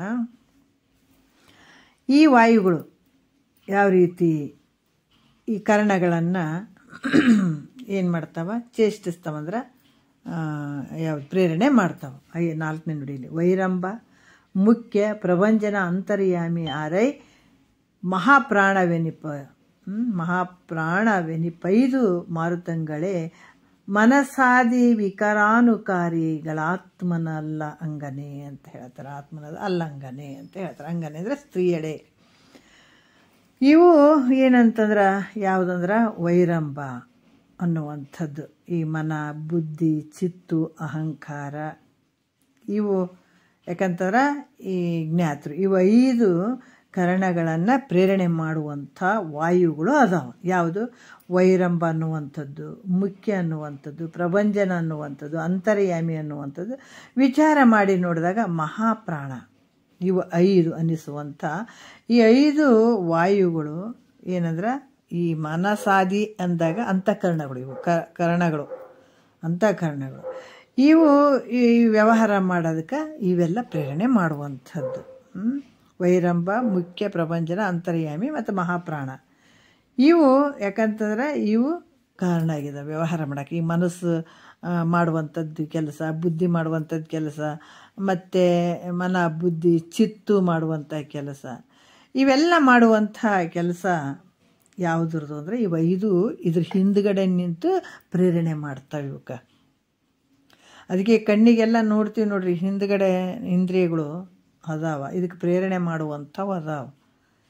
ಅದಕ್ಕೆ ಈ ಕರಣಗಳನ್ನು ಈ ವ್ಯವಹಾರ ಮಾಡುವಂಥದ್ದು ಇವೆಲ್ಲವೂ ಈ ಒಂದು ವಾಯುವಿನ ಕೆಲಸಗಳು ಅದಾವ ಹೊರತಾಗಿ ಆತ್ಮನ ಕೆಲಸ ಅಲ್ಲ ಅನ್ನುವಂಥದ್ದನ್ನು ಹೇಳಿ ಆತ್ಮನಿಗೆ ಬಾಹ್ಯಾಧಿಕರಣ ಚೇಷ್ಟ ಧರ್ಮತ್ವ ನಿರಾಕರಣೆ ನಿರೂಪಣೆ ಸೂತ್ರ 6ಕ್ಕೆ ಪದ 31 ಅಂತ ಹೇಳ್ತಾರೆ. ಚೂರು ನೋಡೋಣ. ಯಾಕಂದ್ರೆ ಇಂದಿನ ಒಂದು ಸೂತ್ರದಲ್ಲಿ ಸಕಲ ಕರಣಗಳ ವ್ಯವಹಾರ ವಾಯು ಮೂಲಕ ನಡೀತಾವೆ. ಹಿಂದ ವಾಯುವಿನ ಒಂದು ಪ್ರೇರಣೆ ಅದಾವ ಅಂತ ಹೇಳಿ ಕರಣಗಳಲ್ಲಿ ತೋರುವಂಥ ದುಃಖ ಕರ್ಣರಹಿತನದ ಸುಖರೂಪನದ ಆತ್ಮನಲ್ಲಿ ಅದಾವೇನು ಅಂದರೆ ಇಲ್ಲ. ಕರಣಗಳಲ್ಲಿ ತೋರಿದ ದುಃಖ ನಿಖರವು ನೋಡ್ರಿ, ಇವಾಗ 7ನೇ ನುಡಿಯಲ್ಲಿ 7ನೇ ಸೂತ್ರದಲ್ಲಿ ಹೇಳ್ತಾರೆ. ಕರಣಗಳಲ್ಲಿ ತೋರಿದ ದುಃಖ ನಿಖರವು ಆ ಕರ್ಣರಹಿತ ಸುಖಾತ್ಮನೊಳುಂಟೆ. ಹೆಂಗೆ ಬಿಡಿಸ್ತಾರೆ ನೋಡ್ರಿ, ಬಿಡಿಸಾಕತ್ತಾರೆ ಒಂದೊಂದು ಎಳಿ ಅಲ್ಲ. ಈಗ ನಾವು ದೊಡ್ಡದೊಂದು ಯಾವ್ದ್ರ ಹಣ್ಣು ಯಾವುದೋ ಅಂತಾರಲ್ಲಪ್ಪ, ಇದು ನೆನಪು ಬರ್ತಾಯಿಲ್ಲ ನನಗೆ, ಹಲಸಿನ ಹಣ್ಣು ಚೆನ್ನಾಗಿ ಕಟ್ ಮಾಡಿ ಒಂದೊಂದೊಂದೊಂದೊಂದು ತೊಳೆ ಹಿಂಗೆ ಬಿಡಿಸ್ತೀವಲ್ಲ, ಅದ್ರಂಗೆ ಇಲ್ಲಿ ಕೂಡ ಅನಾತ್ಮ ವರ್ಗವನ್ನು ಬಿಡಿಸ್ತಾ ಹೋಗ್ತಾರೆ. ಯಾವ ರೀತಿ ಬಿಡಿಸ್ತಾರೆ, ಒಂದೊಂದು ಎಳೆಯಾಗಿ ಬಿಡಿಸ್ತಾರೆ. ಯಾವ ರೀತಿ ಈ ಕರ್ಣಗಳಲ್ಲಿ ತೋರಿದಂಥ ದುಃಖ ಐತೆ ಅಂದ್ರೆ ನಾವು ಹೆಂಗೆ ಮಾಡಿದ್ದೀವಿ, ಈಗ ಅನಾತ್ಮ ವರ್ಗದ ಮೇಲೆ ಆತ್ಮ ಭಾವ ಮಾಡಿದ್ದೀವಿ, ಆತ್ಮನಲ್ಲಿ ಅನಾತ್ಮ ಭಾವ ಮಾಡಿದ್ದೀವಿ, ಹತ್ಕೊಂತ ಕುಂತೀವಿ. ಮತ್ತು ಇದು ಬಿಡಿಸೋರು ಯಾರು? ಈ ಗಂಟುಗಳನ್ನು ಬಿಡಿಸೋರು ಯಾರು? ಅದಕ್ಕಿದು ಹೃದಯದ ಗ್ರಂಥಿವು.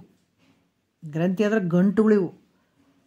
ಅನಾತ್ಮ ವರ್ಗವನ್ನು ಅದರಲ್ಲಿ ಆತ್ಮಭಾವ ಮಾಡ್ಕೊಂಡು ಅದರಲ್ಲೇ ಸುಖ ಅಂತ ಕೂತ್ಕೊಂಡಿದ್ದೀವಲ್ಲ, ಇದು ಒಂದು ಏನಂದ್ರೆ ಹೃದಯ ಗ್ರಂಥಿ ಅಂತ ಹೇಳ್ತಾರೆ. ಗಂಟುಗಳಿವು. ಇವು ಯಾವ ಜನ್ಮಕ್ಕರ ಹೋಗ್ರಿ ಇವು ನೋವು ಕೊಡ್ತಾವೆ ನಮಗೆ. ಇವು ಗುರುಮುಖಾಂತರ ತಿಳ್ಕೊಳ್ಳೋದೇ ಇದ್ರೆ ಈ ನೋವು ಯಾವತ್ತೂ ನಮ್ಮಿಂದ ಹೋಗಂಗಿಲ್ಲ. ಅದಕ್ಕೆ ಈ ಗ್ರಂಥಿಗಳನ್ನು ಬಿಡ್ಸೋಕೆ ಗ್ರಂಥಗಳು ಬಂದವು. ನಿನ್ನಲ್ಲಿರುವಂಥ ಹೃದಯ ಗ್ರಂಥಿಯನ್ನು ಬಿಡ್ಸಕ್ಕೆ, ಈ ಗಂಟುಗಳನ್ನು ಬಿಡಿಸಿ ನಿನಗೆ ನೋವಿನಿಂದ ಪಾರು ಮಾಡೋದಕ್ಕೆ ಈ ಗ್ರಂಥಗಳು ಬಂದವು. ಅದಕ್ಕೆ ಇಲ್ಲಿ ಹೇಳ್ತಾರೆ, ಏನು ಹೇಳ್ತಾರೆ, ಕರಣ ಅಂತಂದ್ರೆ ಮನ ಬುದ್ಧಿ ಚಿತ್ತು ಅಹಂಕಾರ. ಇವೆಲ್ಲ ಕರಣಗಳಲ್ಲಿ ತೋರುವಂಥ ದುಃಖ, ಮನಸ್ಸಿನಲ್ಲಿ ತೋರುವಂಥ ದುಃಖ ಇವೆಲ್ಲ ತೋರ್ತಾವಲ್ಲ. ಇಲ್ಲಿ ತೋರುವಂಥ ದುಃಖ ಆನಂದ ಸ್ವರೂಪನಾದಂಥ ನೀನು ಮೂಲ ಸ್ವರೂಪನೇ ಆನಂದ ಐತೆ. ಅದು ಮರ್ತದಕ್ಕಾಗಿ ಹಿಂಗ ಅಂತ ಕುಂತಿದೆ. ಆದ್ರೆ ಮೂಲ ಜರಿ ಏನೈತೆ, ಆನಂದದ ಜರಿನೇ ಐತೆ, ಆನಂದ ಸ್ವರೂಪನೇ ನೀನು. ಅದಕ್ಕೆ ಇಂಥ ಒಂದು ಆನಂದ ಸ್ವರೂಪನಾದಂಥ ನಿನ್ನಲ್ಲಿ ಈ ಕರಣಗಳಿಗೆಲ್ಲ ಆಗಿರುವಂಥ ದುಃಖ ನಿನಗೈತೇನು ಅಂದರೆ ನಿನಗಿಲ್ಲ. ಅದಕ್ಕೆ ಸಿದ್ಧಾರೂಢರು ಕೂತ್ಕೊಂಡಾಗ ಒಬ್ಬರು ಬಂದ ನಂತರ ಎಲ್ಲ ಅವರು ಕ್ಲಾಸ್ ಮಾಡೋಕೆ ಭಾಳ ಜನ ಕೂತಿದ್ರು. ಬಂದರು, ಒಬ್ಬತ್ತ ನಮಸ್ಕಾರ ಮಾಡಿ ಭಾಳ ದುಃಖದಿಂದ ಕೂಡಿದ್ದ ಗುರುಗಳಿಗೆ ಗೊತ್ತಾಗ್ತದೆ ಯಾರ್ಯಾರು ಯಾವ್ಯಾವ ಕಷ್ಟದಾಗ ಇರ್ತಾರೆ ಅನ್ನೋದು ಗೊತ್ತಾಗಿಬಿಡ್ತದೆ ಅವ್ರಿಗೆ. ಬಂದು ನಮಸ್ಕಾರ ಮಾಡಿದ, ಸಾಷ್ಟಾಂಗ ನಮಸ್ಕಾರ ಮಾಡಿದ. ಏನು ದುಃಖ ಅದು ಗೊತ್ತಾಗಿತ್ತು, ಗುರುಗಳಿಗೆ ಗೊತ್ತಾಗಿತ್ತು. ಅಪ್ಪ ಎಲ್ಲ ಕಡೆ ತಿರುಗಾಡಿದೆ ನಾನು, ಪ್ರಾಣಾಯಾಮ ಮಾಡಿದೆ, ಧ್ಯಾನ ಮಾಡಿದೆ, ಎಲ್ಲೆಲ್ಲಿ ಏನೇನದ ಎಲ್ಲವನ್ನ ಮಾಡಿಕೊಂಡು ನಾನು ಆನಂದವಾಗಿರಬೇಕು, ಮುಕ್ತನ ಆಗಬೇಕು ಅನ್ನುವಂಥ ಭಾವ. ಏನು ಮಾಡಿದ್ರು ಕೂಡ ನನಗೆ ದುಃಖ ತಪ್ಪಿದ್ದಲ್ಲ. ಎಷ್ಟೇ ಒಂದು ಮನಸ್ಸನ್ನು ನಿಗ್ರಹ ಮಾಡ್ಕೊಳ್ಬೇಕು, ಏಕಾಗ್ರತೆ ಮಾಡ್ಕೊಳ್ಬೇಕು ಅನ್ನುವಂಥ ಪ್ರಾಣಾಯಾಮ, ಯೋಗ, ಅಭ್ಯಾಸ ಎಲ್ಲನೂ ಮಾಡಿದೆ. ಆಗಿಂತನ ಮಾತ್ರ ಸುಖವಾಗಿರೋದು. ಒಂದು ಸ್ವಲ್ಪ ಬಿಟ್ಟೆ ಅಂದ್ಗಳನ್ನೇ ಮತ್ತೆ ಯಥಾ ರೀತಿ ಮನಸ್ಸು ಹಂಗೆ ಹೋಗೋದು. ಇದಕ್ಕೆ ಪರಿಹಾರ ಏನು ಅಂತ ನಿಮ್ಮ ಹತ್ರ ಬಂದಿದ್ದೀನಿ ಅಂತ ಹೇಳಿದಾಗ ಗೊತ್ತಾಗಿತ್ತು ಅವರಿಗೆ, ಯಾವ ರೋಗ ಅದಂತ ಗೊತ್ತಾಗಿತ್ತು. ಅವಾಗಾಯಿತು, ನೀ ಕೇಳು, ಪ್ರತಿನಿತ್ಯ ಕೇಳು, ನಿನಗೆ ಗೊತ್ತಾಗ್ತದ. ಅಲ್ಲೋ ಭಾಳಷ್ಟು ಸುಲಭ ಅಲ್ಲ. ಮನಸ್ಸು ನಾನಲ್ಲ ಅಂತ ತಿಳ್ಕೊಂಬಿಡು. ಈ ಮನಸ್ಸಿಗಾದಂಥ ದುಃಖ ಅಲ್ಲ, ಹಲವಾರು ದುಃಖಗಳು, ಹಲವಾರು ನೋವುಗಳು, ಹಲವಾರು ಚಿಂತೆಗಳು ಯಾವುದು ಮಾಡ್ತದೆ. ಮನಸ್ಸಿನ ಧರ್ಮ ಅದು. ಆದ್ರೆ ನಿನಗೆ ಸಂಬಂಧ ಇಲ್ಲ. ಮನಸ್ಸಿಗೆ ಸಾಕ್ಷಿಯಾಗಿರುವಂಥವನೇ ಸಾಕ್ಷಿ ರೂಪ, ಪ್ರತ್ಯೇಕಾತ್ಮ ಸ್ವರೂಪ ನೀನು ಇದ್ದೀಯಾ ಅಂತ ತಿಳ್ಕೊಂಬಿಡು ಅಂದ್ರಂಥವ್ರು. ಭಾಳ ಸುಲಭ. ಈ ಮನಸ್ಸು ಏನೇ ಒದ್ದಾಡಿದ್ರೇನು, ಎಲ್ಲೇ ಹೋದ್ರೇನು, ಎಲ್ಲೇ ಬಂದರೆ ಈ ಮನಸ್ಸು ನಾನಲ್ಲ ಅಂತ ತಿಳ್ಕೊಂಡ್ರೆ ಭಾಳಷ್ಟು ಭಾರ ಕಡಿಮೆ ಆದಂಗೆ ಆಗ್ತದಲ್ಲ. ಆದ್ರೆ ಅದಕ್ಕೆ ಹೇಳತ್ತಾರೆ ಮಹಾತ್ಮರು, ಒಂದು ಹಿಡ್ತಾ ಹೇಳ್ತಾರೆ ನಮಗೆ. ಅದಕ್ಕೆ ಇಲ್ಲಿ ಕೂಡ ಈ ಮನಸ್ಸು ಸಕಲ ಕರಣಗಳಲ್ಲಿ ತೋರುವಂಥ ದುಃಖ ನನಗೈತೇನು, ನಿನಗೈತೇನು ಅಂದರೆ ಆತ್ಮ ಸ್ವರೂಪಕ್ಕೆ ಇಲ್ಲವೇ ಇಲ್ಲ, ಅದು ಸಂಬಂಧನೂ ನಿನಗಿಲ್ಲ. ಆದರೆ ಕರಣಗಳಿಗೆ ಸಾಕ್ಷಿಯಾಗಿರುವಂಥದ್ದು ನಿನ್ನ ಸ್ವರೂಪ ಐತಪ್ಪ ಅಂತ ಹೇಳ್ತಾರೆ ಅವರು. ಮತ್ತು ಈ ಮನಸ್ಸು, ಬುದ್ಧಿ, ಅಹಂಕಾರ, ಚಿತ್ತು, ಜ್ಞಾತ್ರಿ ಇವುಗಳಲ್ಲಿ ತೋರುವಂಥ ದುಃಖ ನಿನಗಿಲ್ಲವೇ ಇಲ್ಲ ಅನ್ನುವಂಥದ್ದನ್ನು ಇವೆರಡು ನುಡಿಯಿಂದ ಹೇಳ್ತಾರೆ. ನೋಡಿಬಿಡೋಣ. ಒಂದನೇದಲ್ಲಿ ಮನದೋಳು ಬುದ್ಧಿಯೋಳು ಸಂಶಯ ನಿಶ್ಚಯದೇ ಮಿಗೆ ಜನಿಸುಗು ಆ ದುಃಖ ಅಹಮ್ಮಿನೋಳು ಘನ ಗರ್ವದಿಂದ ಇದು ಉದಿಪುದು ಸಮಿದಾತ್ಮನೋಳಿನಿತಿಲ್ಲವುದು ಮತ್ತ ಗಜಯಾನೆ ಅಂತ ಹೇಳ್ತಾರೆ ಅವರು. ಚಿತ್ತದೋಳು ಭ್ರಾಂತಿಯಿಂದ ಅಜ್ಞತೆಯಿಂದ ಜ್ಞಾತೃತ್ವದೋಳು ಉದಿಸು ಆ ದುಃಖವು ಮತ್ತೆ ತದ್ಭ್ರಮೆಯಿಂದೇ ವಿಷಯದೋಳು ಜನಿಸುತ್ತಿರುವುದು ಅದು ಸುಖಾತ್ಮನೋಳು ಉಂಟೆ ನೋಡ್ರಿ. ಯಾಕಂತಂದ್ರೆ ಇಲ್ಲಿ ಮತ್ತ ಗಜಯಾನೆ ಅಂತ ಏನು ಮೈತ್ರಿ ದೇವಿಗೆ ಹೇಳ್ತಾರೆ. ಮದೋನ್ಮತ್ತ ಗಜದಂತೆ ಗಮನ ಉಳ್ಳಂತ ಮೈತ್ರಿ ದೇವಿಗೆ ವರ್ಣನೆ ಮಾಡ್ತಾರೆ. ಇಲ್ಲಿ ಮನದೋಳು ಅಂದ್ರೆ ಮನಸ್ಸಿನಲ್ಲಿ ಬುದ್ಧಿಯಲ್ಲಿ ಈ ಸಂಶಯ ಆಗಿರುವಂಥದ್ದು ಮತ್ತು ನಿಶ್ಚಯ ಮಾಡ್ಕೊಳ್ಳುವಂಥದ್ದು, ವಿಶೇಷವಾಗಿ ದುಃಖ ಇರುವಂಥದ್ದು ಇವೆಲ್ಲ ಉತ್ಪನ್ನ ಆಗ್ತದೆ. ಮನಸ್ಸಿನಲ್ಲಿ ಸುಖ ಆಗ್ತದೆ, ಸಂಕಲ್ಪ ವಿಕಲ್ಪ ಆಗುವಂಥದ್ದು, ನಿಶ್ಚಯ ಮಾಡುವಂಥದ್ದು ಇವೆಲ್ಲ ಮನಸ್ಸು ಬುದ್ಧಿಗಳಲ್ಲಿ ಆಗ್ತದೆ. ಆದರೆ ಅಹಂಕಾರದಲ್ಲಿ ಗರ್ವ ಆಗಿರುವಂಥದ್ದು, ಅಹಂಕಾರದಲ್ಲಿ ಏನಂದರೆ ಗರ್ವದಿಂದ ಕೂಡ ನಾನು ನಂದು ಹಂಗಿದ್ದೀನಿ ಹಿಂಗಿದ್ದೀನಿ ಅನ್ನುವಂಥ ಗರ್ವದಿಂದ ಅಹಂಕಾರದಲ್ಲಿ. ಅದರ ಭ್ರಾಂತಿಯಿಂದ ಚಿತ್ತದಲ್ಲಿ ಭ್ರಾಂತಿ ಇರುವಂಥದ್ದು ಎಲ್ಲಿಯಪ್ಪ ಅಂತಂದ್ರೆ ಚಿತ್ತದಲ್ಲಿ ಇರುವಂಥದ್ದು. ಆದರೆ ಅಜ್ಞಾನದಿಂದ ಜ್ಞಾತೃತ್ವದಲ್ಲಿ ಭ್ರಮೆಯಿಂದ ನೋಡ್ರಿ, ಅಜ್ಞಾನದಿಂದ ಜ್ಞಾತೃತ್ವ ಅಂದ್ರೆ ಜೀವಾತ್ಮನಲ್ಲಿ ಭ್ರಮೆಯಿಂದ ವಿಷಯಗಳ ದುಃಖ ಉಂಟಾಗ್ತದೆ. ಯಾಕಂದ್ರೆ ಸಂಶಯ ಮನಸ್ಸಿನಲ್ಲೇ ಆಗ್ತದೆ, ನಿಶ್ಚಯ ಬುದ್ಧಿಯಲ್ಲೇ ಆಗ್ತದೆ, ಗರ್ವ ಅಹಂಕಾರದಲ್ಲಿ ಆಗ್ತದೆ, ಭ್ರಾಂತಿಯಿಂದ ಚಿತ್ತದಲ್ಲಿ ಆಗ್ತದೆ. ಆಮೇಲೆ ಅಜ್ಞಾನದಿಂದ ಈ ಅಜ್ಞಾನದಿಂದ ಜೀವಾತ್ಮನಲ್ಲಿ ಏನಾಗ್ತದೆ, ಭ್ರಮೆ ಆಗ್ತದೆ. ಭ್ರಮೆಯಿಂದ ವಿಷಯಗಳಲ್ಲಿ ದುಃಖ ಆಗ್ತದೆ. ಇವೆಲ್ಲ ಬರ್ತಾವಲ್ಲ, ಇವು ಕರಣಗಳಲ್ಲಿ ಆಗುವಂಥ ದುಃಖ, ಈ ಎಲ್ಲ ವ್ಯವಹಾರ ನಡೀತಾವಲ್ಲ, ಇವು ಆನಂದ ರೂಪವಾದಂಥ ನಿನ್ನಲ್ಲಿ ಒದವೇನು ಅಂದರೆ ಇಲ್ಲವೇ ಇಲ್ಲ. ಇವು ಮತ್ತು ಆ ಸ್ವರೂಪನೇ ನೀನಿದ್ದೀಯ. ಅದಕ್ಕೆ ಅಂಥ ಆನಂದ ಘನರೂಪನಾದ ತನ್ನಲ್ಲಿ ಯಾವ ಕಾರಣದಿಂದನೂ ದುಃಖ ಇಲ್ಲಪ್ಪ ಅನ್ನುವಂಥದ್ದು ಅವರು ಹೇಳ್ತಾರೆ. ಅದಕ್ಕೆ ಇವೆರಡೂ ರೀತಿಯಿಂದ ಅವರು ಹೇಳ್ತಾರೆ ಅವರು. ಯಾಕಂದರೆ ಭ್ರಮೆಯಿಂದ ವಿಷಯಗಳೋಳು ಜನಿಸುತ್ತಿರ್ಪುದದು ಅಂದರೆ ಭ್ರಮೆಯಿಂದ ಇದೆಲ್ಲ ವಿಷಯದಾಗ ಸುಖ ಐತೆ ಅನ್ನುವಂಥದ್ದು ತೋರ್ತದೆ. ಆದ್ರೆ ನಿನ್ನಲ್ಲಿ ಈ ಸುಖಾತ್ಮನೋಳು ಇವೆಲ್ಲ ಅದಾವೇನೋ, ದುಃಖ ಅದಾವೇನೋ ಅಂದರೆ ಇಲ್ಲ. ಆಮೇಲೆ ಕರ್ಣಗಳಲ್ಲಿ ತೋರಿದ ದುಃಖವು ಆತ್ಮ ಮೂಲಕ ತೋರಿದ್ದು ಅಲ್ಲ ಅಂತ ಹೇಳ್ತಾರೆ. ಯಾಕಂದ್ರೆ ಈ ಕರ್ಣಗಳಲ್ಲಿ ತೋರೋದಲ್ಲ ಏನು ದುಃಖ ಅನ್ನುವಂಥದ್ದು, ಆದರೆ ಆತ್ಮನಲ್ಲಿ ಇದು ಹುಟ್ಟಿದ್ದಲ್ಲ. ಈಗ ಅವ್ರು ಹೇಳ್ತಾರೆ ಎಷ್ಟನೇದ್ದು ಅಂತಂದರೆ 2-3ನೇ ನುಡಿಯಲ್ಲಿ ಹೇಳ್ತಾರೆ. ನೆನೆ ಮನೋಬುದ್ಧ್ಯಾದಿ ಜನಿತ ದುಃಖಗಳು ಆತ್ಮನ ಒಲ್ತು ಕರ್ಣರಹಿತನಾಗಿ ವನಿತೆ ಬಳಿಕ ವೈರಂಬಾದಿ ವಾಯುವಿನ ವರ್ತನದಿಂದ ಲಹುದು ಇದು ನಿಜವಕ್ಕೋ. ನೋಡ್ರಿ, ಯಾವುದರಿಂದ ರೀ ನಮ್ಮ ಒಳಗೆ ಈ ದುಃಖ ಆಗುವಂಥದ್ದು ಅದಂತ ಅದಕ್ಕೆ ಮುಖ್ಯವಾಗಿ ನಾವು ತಿಳ್ಕೊಳ್ಬೇಕಾಗ್ತದೆ. ಈ ಮನ ಬುದ್ಧಿ ಮೊದಲಾದ ಕರ್ಣಗಳಲ್ಲಿ ಏನು ದುಃಖ ಹುಟ್ಟುತ್ತದಲ್ಲ, ಇದು ಆತ್ಮನದಲ್ಲ. ಈ ದುಃಖ ಮತ್ತು ಹೆಂಗೆ ಹುಟ್ಟಿದ್ವಿ ರೀ? ಪರಮಾತ್ಮನೇ ದುಃಖ ಕೊಟ್ಟಾನಲ್ರಿ. ಕೆಲವು ಸಲ ನಾವೇನೇನೋ ಭಾವನೆ ಮಾಡಿರ್ತೀವಿ. ಆದ್ರೆ ಈ ಮನಸ್ಸಿನಲ್ಲಿ ಬುದ್ಧಿಯಲ್ಲಿ ಚಿತ್ತುವಿನಲ್ಲಿ ಇವೆಲ್ಲ ಏನು ವ್ಯವಹಾರ ನಡೀತಾವಲ್ಲ, ಇವೆಲ್ಲ ಹುಟ್ಟಿದಂಥ ಈ ದುಃಖ ಆತ್ಮನ ಯತ್ನದ ಮೂಲಕ ನಡೀತದೇನ್ರಿ ಅಂದರೆ ಇಲ್ಲ, ಅದಕ್ಕೆ ಸಂಬಂಧನೇ ಇಲ್ಲ. ಆತ್ಮನು ಕರ್ಣಗಳಿಗೆ ಸೂರ್ಯನಂತ ಸಾಕ್ಷಿಯಾಗಿ ಬೇರೆ ಇದ್ದಾನೆ. ಆತ್ಮ ಹೆಂಗದನ ಈ ಕರ್ಣಗಳಿಗೆ ಈ ಸೂರ್ಯ ಹೆಂಗೆ ಎಲ್ಲದಕ್ಕೂ ಸಾಕ್ಷಿ ಅದನ್ನು, ಜಗತ್ತಿನ ಪ್ರತಿಯೊಂದಕ್ಕೆ ಸಾಕ್ಷಿಯಾಗಿರುವಂಥವನು ಸೂರ್ಯ. ಆ ರೀತಿಯಾಗಿ ಸಾಕ್ಷಿಯಾಗಿ ಬೇರೆಯಾಗಿದ್ದಾನೆ ಹೊರತು.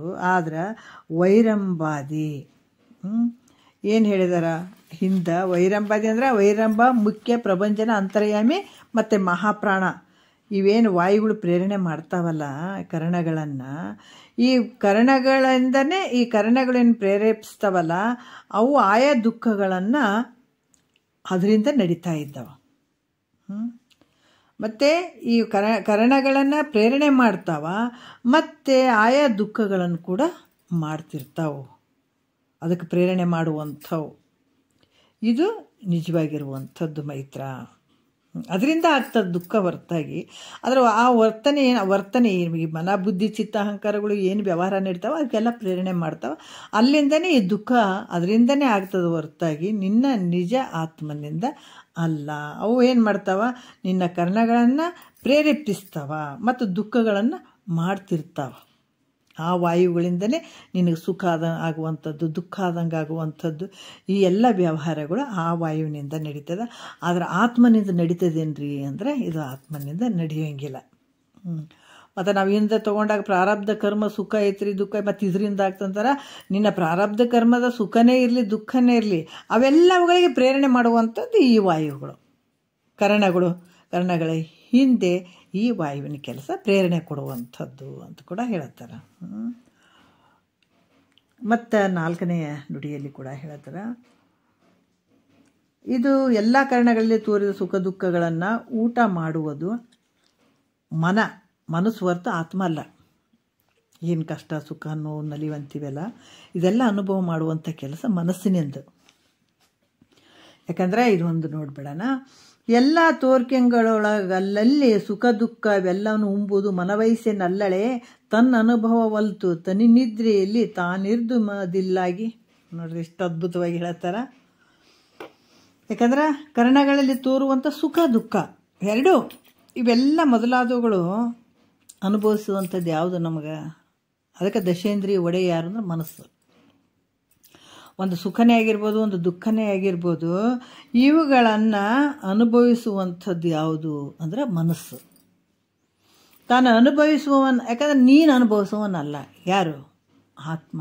ನಿನ್ನಲ್ಲಿರುವಂಥ ಆತ್ಮ ಸಾಕ್ಷಿ ರೂಪವಾಗಿರುವಂಥದ್ದು ಅದು. ಸುಮ್ಮನೆ ನೀನೇನಾರ ದುಃಖಕ್ಕನ ಒಳಪಡು, ಸುಖಕ್ಕರ ಒಳಪಡು, ನೀ ಕಳ್ಳತನರ ಮಾಡು, ಸುಳುತನನ ಮಾಡು, ಮಾಡಬಾರ್ದು ಮಾಡಿ ನರಕಕ್ಕರ ಹೋಗು, ನೀ ಸ್ವರ್ಗಕ್ಕರ ಹೋಗು, ಯಾವುದಕ್ಕೆ ಹೋದ್ರೂ ಕೂಡ ಆತ್ಮ ಹೆಂಗದ ಸಾಕ್ಷಿ ರೂಪವಾಗಿರ್ತಾನೆ, ಸುಮ್ಮನೆ ಇರ್ತಾನೆ. ಅದಕ್ಕೆಲ್ಲಕ್ಕೆ ಸಾಕ್ಷಿ ಇರ್ತಾನತ. ಮತ್ತು ಆತ ನೋಡದೇ ಇರುವಂಥದ್ದು ಯಾವುದೇ ಇಲ್ಲ, ಎಲ್ಲವನ್ನ ನೋಡ್ತಿರ್ತಾನೆ, ಎಲ್ಲಕ್ಕೂ ಸಾಕ್ಷಿಯಾಗಿರ್ತಾನಂತ. ಅದಕ್ಕೆ ಇದು ಎಲ್ಲ ಅನುಭವಿಸುವಂಥದ್ದು ಯಾವುದು ಅಂದ್ರೆ ಮನಸ್ಸು. ನಮ್ಮಲ್ಲಿ ಕಷ್ಟ ಸುಖ ನೋವು ನಲಿವು ಇದೆಲ್ಲವನ್ನು ಅನುಭವಿಸುವಂಥದ್ದು ಮನಸ್ಸು. ಯಾಕಂದ್ರೆ ಇದು ತಾನೇ ಅನುಭವಿಸುವಂಥವನ್ನ ಏನ ಇಲ್ರಿ, ಆತ್ಮನೇ ಅನುಭವಿಸ್ತಾನ್ರಿ. ಅದು ಹೆಂಗೆ ಮನಸ್ಸು ಅನುಭವಿಸ್ತದ್ರಿ? ಆತ್ಮನೇ ಅದನ್ನೆಲ್ಲ ಅತಿಗೆ ಆಗ್ತದೆ ಕಷ್ಟ ಸುಖ ಅಂತಂದ್ರೆ ಅವ್ರು ಹೇಳ್ತಾರೆ, ನಿದ್ರೆಯಲ್ಲಿ ನಾನು ಸುಖಿ ಇದ್ದೀನಿ, ನಾ ದುಃಖಿ ಇದ್ದೀನಿ ಅಂತ ಅನ್ಬೋದಾಗಿತ್ತಲ್ಲ, ಆತ್ಮನೇ ಅನುಭವಿಸ್ತಾನ ಅನ್ನೋದಾದರೆ. ಯಾಕೆ ಕೇಳೋರು ಭಾಳ ಜನ ಇರ್ತಾರೆ ಹಿಂಗೆ ಸುಮ್ಮನೆ ತರ್ಕ ಮಾಡೋಂಥದ್ದು. ಪೂರ್ತಿ ಕೇಳಿದ್ರೆ ಅವರಿಗೆ ಜ್ಞಾನ ಆಗ್ತದೆ, ಆಗಂಗಿಲ್ಲ ಅಂತಲ್ಲ. ಒಂದು ಸ್ವಲ್ಪ ತಿಳಿದಂಗೆ ಆಯ್ತು ಅಂದಗಳೇ ಇದು ಹೆಂಗ್ರಿ ಅದು ಹೆಂಗ್ರಿ ಅಂತ ಹೇಳುವಂಥವ್ರು, ಭಾಳಷ್ಟು ತರ್ಕ ಮಾಡುವಂಥವ್ರು ಇರ್ತಾರಲ್ಲ ಮಧ್ಯೆ. ಅವರಿಗೆಲ್ಲ ಉತ್ತರಗಳು ಅವ್ರು ಹೇಳ್ತಾರೆ. ಏನಂದ್ರೆ, ಹೌದು ಆತ್ಮನೇ ಕಷ್ಟ ಸುಖ ನೋವು ನಲಿವು ಎಲ್ಲವನ್ನು ಅನುಭವಿಸುವಂಥವನ ಆತ್ಮನೇ. ಆದ್ರೆ ನಿದ್ರೆ ಒಳಗೆ ನಾನು ಸುಖಿ ಇದ್ದೀನಿ, ನಾನು ದುಃಖಿ ಇದ್ದೀನಿ, ನಾನು ನೋವೈತೆ ಹಂಗೈತೆ ಹಿಂಗೈತೆ ಹೇಳ್ಬೋದಾಗಿತ್ತಲ್ಲ. ಹಂಗೆ ಅನ್ನಕ್ಕಾಗಂಗಿಲ್ಲ. ಯಾಕಾಗಂಗಿಲ್ಲ ಅಂದ್ರೆ ಅಲ್ಲಿ ನೆನಸಿನಲ್ಲಿ ಮನಸ್ಸದ. ಏನಂದ್ರೆ ಜಾಗ್ರದಲ್ಲಿ ಮನಸ್ಸದ, ಅಲ್ಲಿ ಸುಖ ದುಃಖ ಎಲ್ಲ ವ್ಯಾಪಾರ ನಡೀತದೆ. ಆದ್ರೆ ನಿದ್ರೆ ಒಳಗೆ ಐತೇನು ಮನಸ್ಸು? ನಿದ್ರೆ ಒಳಗೆ ಇಲ್ಲ. ಅದಕ್ಕೆ ನಿದ್ರೆ ಒಳಗೆ ಮನಸ್ಸು ಇರಲಾರ್ದಕ್ಕಾಗಿ ಎಲ್ಲ ಸುಖ ದುಃಖಗಳು ಇಲ್ಲ. ಆದರೆ ನೀನಿರ್ತೀವಿ, ನಿನ್ನ ಸ್ವರೂಪ ಇರ್ತದೆ. ಆದ್ರೆ ಅದರಿಂದ ಈ ಮನಸ್ಸನ್ನುವಂಥದ್ದೇ ಸುಖ ದುಃಖಕ್ಕೆ ಅಂದರೆ ಸುಖ ದುಃಖವನ್ನು ಅನುಭವಿಸುವಂಥದ್ದು ಮನಸ್ಸೇ ಐತೆ. ಅದಕ್ಕೆ ಇದು ನಿಂದಲ್ಲ, ನಿನ್ನ ಸ್ವರೂಪದ್ದಲ್ಲ. ಸುಖ ದುಃಖ ಅನುಭವಿಸುವಂಥದ್ದು ನಿನ್ನ ಸ್ವರೂಪದ್ದಲ್ಲ, ಆತ್ಮನದು ಅಲ್ಲ. ಯಾಕೆ ಇದು ಅನುಭವಿಸುವಂಥದ್ದು ಯಾವುದು? ಸುಖ ದುಃಖ ಇದೆಲ್ಲ ವ್ಯವಹಾರ ಹೆಂಗೆ ನಡೆದಂದ್ರೆ, ಈ ಸಮುದ್ರದ ನೀರು ಇರ್ತದಲ್ಲ, ನೀರಿನ ಮೇಲೆ ತೆರೆಗಳು ಹೆಂಗಿರ್ತಾವೆ ಆ ರೀತಿ ನಡೆಯುವಂಥದ್ದು ಇವೆಲ್ಲ. ಅದ್ರ ಸತ್ಯ ಅಂದ್ರೆ ಮಿಥ್ಯೆ ಅದಾವ. ಅದಕ್ಕೆ ಇವೆಲ್ಲ ವ್ಯವಹಾರಗಳು ನಡೆದವು ಅಂದರೆ ಈ ಮನಸ್ಸಿನ ಗುದ್ದಾಟ ನೋಡ್ರಿ, ಮನಸ್ಸಿನ ಗುದ್ದಾಟ ಇವೆಲ್ಲನೂ. ಈ ಕಷ್ಟ ಸುಖ ನೋವು ನಲಿವು ಅನುಭವಿಸುವಂಥದ್ದು ಇದೇ ಮನಸ್ಸು. ಅದಕ್ಕೆ ನಿನ್ನ ಸ್ವರೂಪದ್ದಲ್ಲ, ಆತ್ಮನ ಧರ್ಮ ಅಲ್ಲ, ಇದ್ರ ಸ್ವರೂಪದ್ದೂ ಅಲ್ಲ.